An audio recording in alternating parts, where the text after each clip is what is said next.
In 1973, a controversial movie was released that would polarize Western culture. It was Jesus Christ Superstar. It was a rock opera about the last week of Jesus' life, told largely through the eyes of Judas. Now, partly due to the controversy, it had a massive impact on the culture. And today, some 50 years later, Jesus Christ Superstar has become a standard part of pop culture, having been performed tens of thousands of times across the world. But what a lot of people don't know today is that it didn't start out as a movie or even a stage production. It was actually just a concept album.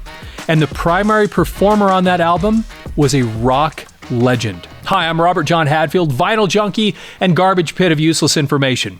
And if you used to love vinyl records and the music from the vinyl heyday, this is the channel for you. So real quick, please subscribe, like the video, and leave your comments and memories. And don't forget to visit our sponsor, AudioMover.com. You know, today it's difficult to imagine a world where both Andrew Lloyd Webber and Tim Rice, the two men who created Jesus Christ Superstar, aren't powerhouse names in the world of music. But in 1970, very few people knew who they were. They were fresh off creating a musical production called Joseph and the Amazing Technicolor Dreamcoat, which hadn't really done much yet. And they had the idea to write a show about the last week of the life of Jesus, which would eventually become Jesus Christ Superstar.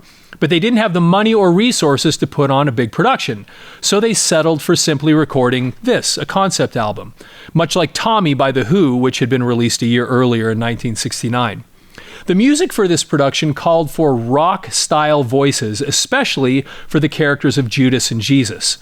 And the Jesus character specifically needed someone who could reach high notes that most tenors wouldn't dare attempt. And for the songwriting duo, there weren't a lot of obvious options in England at the time. I mean, Robert Plant comes to mind, but it was actually one of his contemporaries who they asked to play the role of Jesus.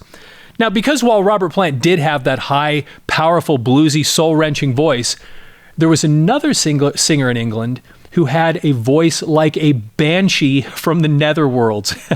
And apparently Tim Rice was a fan of this singer, so he asked him to sing on the concept album. And if you don't know who I'm talking about, let me show you. Now, this is the concept album that was released several years before the movie. And inside here, they included a libretto, which has all the words for the entire production. And right inside the front cover, there's a drawing of the main performers, along with a key to show who was in the drawing. And see the person right here? If you look at this key, that's number 7. And there it is on the list. Yep. That's Ian Gillan. Now, if you don't know who that is, he was the singer for Deep Purple.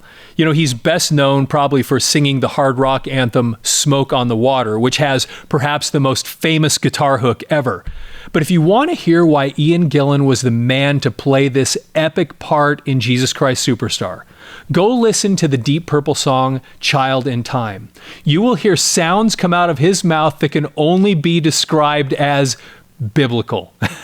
At first, Ian didn't want to do it because he didn't consider himself an actor and he wasn't sure it would suit him. But of course, he eventually agreed. And apparently, he recorded all of his parts in a matter of just a few hours. Then a few years later, when they were preparing to create the movie version of the show, Ian was approached about playing the role in the film, but he declined. Once again, because he considered himself a musician first and foremost and not an actor. So a guy named Ted Neely was hired to play the role of Jesus in the movie, and to this day, he is the person most people think of when they think of Jesus Christ Superstar. But it was actually Ian Gillan, an early hard rock singer who originally brought this legendary music into the world. Hey, if you like these videos, please like and subscribe to our channel. If you're a Deep Purple or Jesus Christ Superstar fan, or if you have some interesting ideas for us to make videos about, please leave them in the comments. And visit our sponsor, AudioMover.com. That's the company that takes your old personal audio and videotapes and converts them to digital. And with that, have a fantastic day.